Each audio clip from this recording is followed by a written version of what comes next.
Oi, pessoal, meu nome é Jéssica, eu sou psicóloga, psicoterapeuta infantil de crianças e adolescentes e professora universitária. Nós vamos conversar aqui a respeito de contribuições conceituais e metodológicas para a compreensão da violência contra mulheres, crianças e adolescentes. A primeira coisa que nós precisamos fazer aqui é repensar a posição da criança na cena da violência. Se a gente fosse se perguntar o que é a criança, o que diríamos? Que tipo de imagens viriam à mente? Alguns pensariam na criança ainda como um sujeito tolhido, ditado por uma sociedade pensada apenas por adultos. Pensarmos na criança pressupõe muitas vezes enxergá-la essa contraposição ao mundo dos adultos, traçando-se um paralelo que mais distancia crianças de adultos do que os aproxima. Nesse distanciamento entre crianças e adultos criam-se pontos cegos que impedem muitas vezes que os próprios adultos tomem consciência das concepções que eles nutrem sobre o sujeito infantil. O campo dos estudos da criança justamente nos faz deslocar desses pontos cegos que nós adultos nutrimos sobre a criança e que com certeza dificultam que entremos em contato com aquilo que a criança é, aquilo que a criança nos traz, aquilo que a criança anuncia. Em uma leitura biologizante, a criança é vista sempre como um ser em estágio de amadurecimento, nunca pronta, nunca definitiva. Nas leituras psicologizantes, o desenvolvimento da criança é visto deslocado do seu lugar social, da cultura e da comunidade. Nesse material, nós queremos incentivar você a recolocar a criança na posição de um sujeito que fala, que enuncia e que convoca os adultos em seus saberes. Isso precisa ser vivido nas micro-relações de que a criança faz parte, como na família, na escola, na comunidade. E precisa ser vivida nos macrosistemas em que ela comparece, como na legislação brasileira, que normatiza a garantia de direitos para a criança e para o adolescente no Brasil. O ECA apresenta crianças e adolescentes juntamente com a Constituição Federal de 88, elevados à condição de sujeito de direitos. Nesse novo estatuto, em que são acolhidos pela sociedade a partir dessa legislação revolucionária, a infância e a adolescência brasileiras passam a gozar do direito à proteção integral, exercida pelo Estado, pela família e pela sociedade, conforme o artigo 227 da Constituição Federal. Nesse mesmo artigo, a Constituição exige a prioridade absoluta para as questões da infância e da adolescência no Brasil.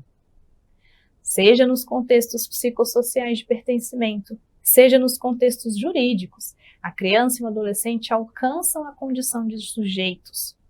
Eles precisam ser vistos em cada comunidade em que se vinculam como um outro que caminha pelo reconhecimento de sua qualidade de ator social, produtora da cultura e com um poder sobre si própria, inclusive. Esse processo é político e institucionalmente engendrado. Nós vamos pensar um pouquinho agora a respeito, então, da dinâmica das famílias violentas contra suas crianças e adolescentes e mulheres. A violência intrafamiliar contra crianças, adolescentes e mulheres se estrutura como um problema da sociedade, uma vez que fere os direitos dos envolvidos e, por isso, as leis estabelecidas. Isso faz com que essa questão seja sempre interrompida e seja extrapolada para o âmbito social. Nós não podemos recair em explicações psicológicas que responsabilizem apenas o ator violento ou a questões psíquicas da vítima. É importante que nós pensemos nessa organização familiar a partir da disfunção e Marceline Gabel nos ajuda a situar essas disfunções na família violenta em 3 níveis. Nestes 3 pontos, nós vamos delinear o que acontece na dinâmica dos grupos familiares em que os maus tratos e a violência comparecem. Nós vamos falar a respeito da relação de poder entre os envolvidos, em que o suposto mais forte exerce poder sobre o suposto mais fraco. Nós vamos falar também nas relações de confiança, de dependência, que muitas vezes o suposto mais fraco espelha no mais forte. E por terceiro, nós vamos falar um pouquinho a respeito da revelação, que exige uma leitura complexa dos profissionais, né? Uma escuta muito apropriada, justamente por essa complexidade. Pensando na relação de poder entre os envolvidos, nós situamos a situação de violação de direitos como misturada, vivendo, experienciando sempre relações de poder em que o indivíduo sobrepõe o seu desejo, sua subjetividade, suas atitudes sobre o outro sujeito. Já vimos que isso facilmente se impõe à realidade da criança, do adolescente e a da mulher, facilmente retirados da sua condição de sujeito de direitos e, consequentemente, subjugados. Todo aquele que é colocado numa posição subalterna não pode falar. E se o fizer, não vai ser ouvido, porque as suas colocações não alcançam o estatuto da enunciação de um sujeito. A posição subalterna é aquela mesma em que mulheres, crianças e adolescentes na violência são colocados. Por meio da desigualdade na relação, em níveis diferentes de maturidade sexual, escolarização e desenvolvimento mesmo, nessa dependência, a criança fica impedida de consentir ou não com a situação abusiva. A relação já não é mais orientada pelo respeito, pela igualdade e pela dignidade. O indivíduo é submetido, colocado como instrumento do outro, para a própria satisfação ou adição à mesma violência. De acordo com o Furness, um autor que nós utilizamos bastante, nesse cenário a pessoa não é vista, o sofrimento não é visto, os danos da violência não são vistos, tudo consequentemente, dessa invisibilização, dessa posição subalterna em que a criança, o adolescente e a mulher são colocados. Na situação da violência contra a mulher, o quadro continua complexo. Aparece uma rede de significados que colocam essa mulher também nessa posição subalterna. Os exercícios de poder atravessam o desempenho dos papéis masculinos e femininos de maneira plural, jamais congelados apenas em uma figura ou outra. A sociedade não está fracionada em homens dominadores e mulheres subjugadas apenas. Há homens que subjugam outros homens, mulheres que subjugam outras mulheres e ainda mulheres que dominam homens. Também aqui, na situação da violência contra a mulher, manifesta-se um conjunto complexo de ideias e práticas coletivas que organizam as relações sociais, de forma que a subordinação da mulher esteja garantida. A esse conjunto complexo de ideias e práticas damos o nome de patriarcado. Vemos também como a violência contra a mulher passa por esse primeiro ponto que assinalamos. Na situação violenta entre um homem e uma mulher, associam-se ao exercício do poder as dinâmicas emocionais do prazer. Para o homem em condição desejante, basta que a mulher esteja na condição de objeto de desejo. E nessa posição, ela fica impedida de ser também sujeito desejante naquele relacionamento. Para que ambos possam usufruir de uma relação, ambos precisam estar nessa condição de sujeitos, em que um reconhece o outro como desejante. Por essa via, o pleno acontecimento de ambos como pessoas desejantes em busca de prazer e de realização pode se dar. A Safiotti denomina a síndrome do pequeno poder, que se configura na cena familiar, em que as questões vividas no âmbito social atravessam os relacionamentos íntimos entre homem e mulher, homem e crianças e, consequentemente, entre mulheres e crianças. Assim, o fenômeno da dominação se reproduz no âmbito privado das relações familiares. No nosso segundo tópico, abordando a confiança e a dependência nas relações entre as pessoas na violência, nós entendemos como complexos elementos emocionais estão ali presentes também envolvendo a criança naquela situação. O Furness também nos informa acerca de alguns aspectos mais específicos das famílias envolvidas na violação de direitos. Nesses grupos familiares, manifesta-se uma estrutura de cuidados parentais inadequados, relacionamentos sexuais conflituosos entre os adultos, uma posição inadequada da criança. A dependência e o cuidado emocional manifestos também pelos adultos, a falta de comunicação sobre os afetos e o papel distorcido da figura masculina em suas atribuições parentais. Nestes pontos, a posição da criança, no contexto da violência, diz como essas crianças se sentem emocionalmente vulneráveis, não sendo compreendidas, não sendo cuidadas. Nessa subjugação, que advém pela relação de poder que se instaura, o medo também compõe esse cenário. Em algumas circunstâncias, as crianças recebem ameaças que impedem qualquer revelação da situação vivida. Há outros afetos que se manifestam, como o sentimento de extrema culpa, de desvalia, de ser suja ou mesmo não amada. A complexidade que se instaura na medida em que os mesmos relacionamentos danosos são fortes e importantes para aquela criança.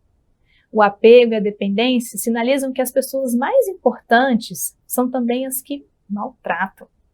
Em alguns casos, a situação violenta perpetrada contra a criança tem uma função para o grupo familiar. Essa função, por vezes, pode ser a de promover a evitação de conflitos afetivos do casal.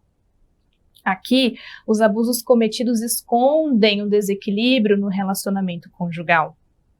Em outras ocasiões, a violência atua como reguladora dos conflitos, aliviando-os, servindo para estabilizar picos dos conflitos conjugais que ameaçam a coesão desse grupo familiar.